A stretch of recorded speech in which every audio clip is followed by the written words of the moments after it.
ternyata apa saja yang ada Qur'annya itu selalu akan menjadi luar biasa. Baik, Pak. Contoh, kenapa Ramadan begitu luar biasa dibanding bulan-bulan yang lain? Karena Ramadan adalah bulan di mana Al-Quran diturunkan. Apalagi yang menjadi luar biasa, dari 365 hari atau 365 malam, atas satu malam yang disebut malam spesial, yaitu malam Lailatul Qadar. Kenapa mendapatkan predikat Lailatul Qadar? Karena lagi-lagi di momentum itu Al-Quran diturunkan.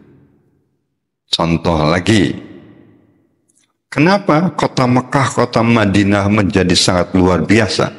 Bahkan data yang pernah saya baca di bulan Ramadan ini saja diperkirakan yang umroh itu bisa sampai 30 juta orang.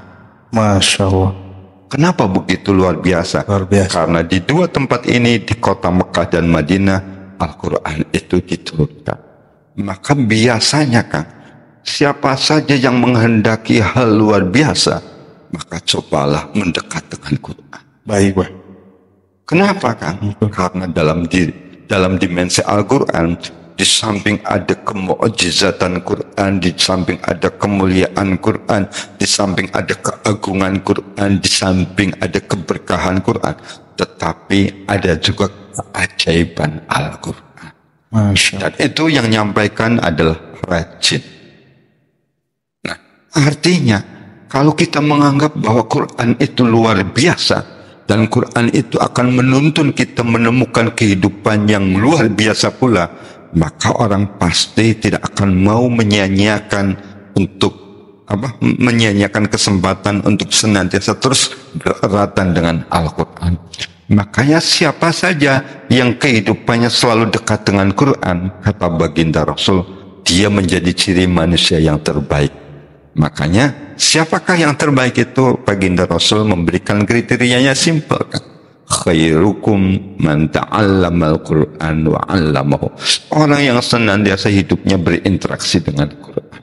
Nah, agar kita bisa istiqomah, maka kita juga harus mulai mencerna apa saja sih sisi-sisi dimensi yang ada di Quran. Ternyata Quran itu di samping menjadi kitab suci, Quran itu menjawab apa yang menjadi kebutuhan atau cita-cita kita. Apa cita-cita kita? Siapapun orang biasanya kalau ditanya apa pengen cita-cita hidupnya, semuanya menghendaki hidupnya sukses dan bahagia. Ternyata Quran itu dihadirkan sebagai guidance, sebagai petunjuk agar orang betul-betul bisa menggapai kehidupan yang sukses sekaligus bahagia. Makanya di surat Al-Baqarah itu walladzina yu'minuna bima unzila ilaika wa ma unzila min qablika wa bil akhirati hum yuqinun. Orang-orang yang mengimani Al-Qur'an, mengimani juga kitab-kitab suci sebelumnya.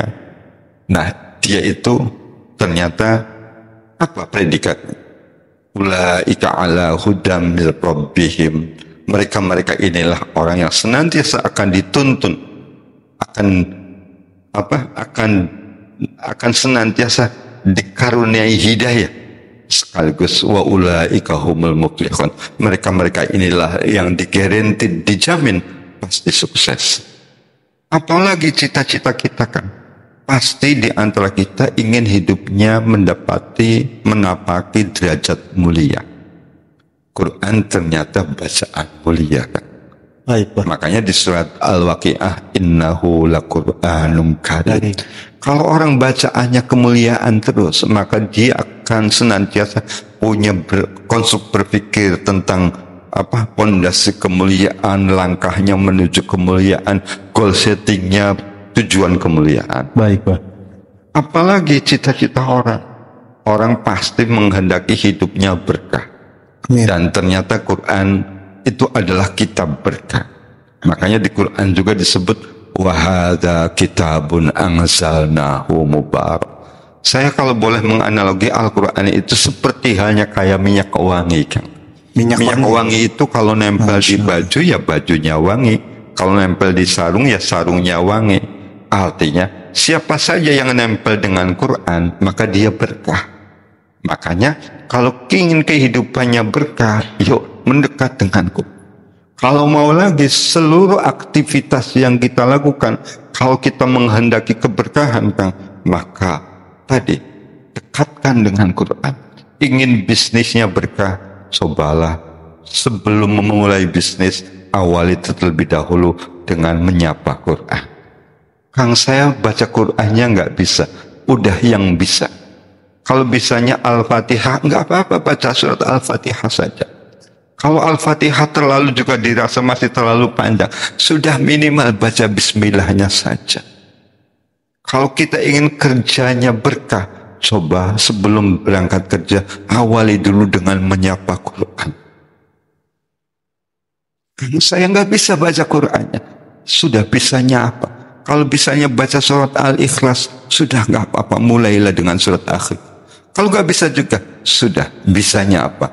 Kalau bisanya bismillah, sudah nggak apa-apa, sebelum berangkat kerja awali terlebih dahulu dengan menyapa Quran. Salah satunya bismillahirrahmanirrahim. Maka kerjaan kita berkah. Amin. Kalau kita ingin bertani, pertanian kita berkah, cobalah diawali terlebih dahulu dengan Al-Quran.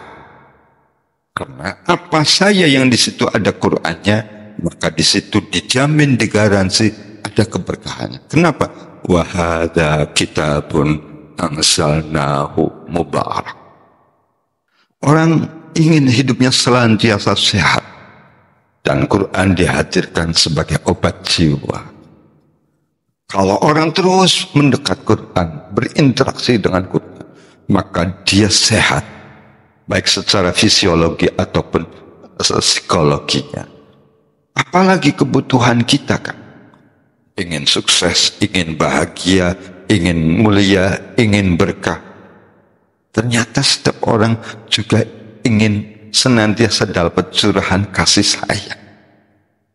Dan Quran itu adalah kalam cinta yang sengaja diturunkan di muka bumi agar kita mendapatkan dimensi tebaran cinta kasihnya Tuhan. Makanya Quran itu wa nunazzilu minal Qur'ani ma huwa shifaa'u wa rahmah. Quran itu dihadirkan di muka bumi di samping menjadi obat, tetapi juga adalah Quran itu tanda cinta. Makanya tanda cintanya Allah terhadap hamba-hambanya itu adalah tanda cintanya Quran. Masya Allah. Makanya ayo maknai bahwa Quran itu betul-betul akan menuntun kita untuk menemukan kesuksesan, menemukan kebahagiaan, menemukan kemuliaan, menemukan keberkahan, termasuk juga kita ingin kehidupan kita selalu dalam mahaligai cinta kasih. Amin, amin, amin ya Rabbal Alamin.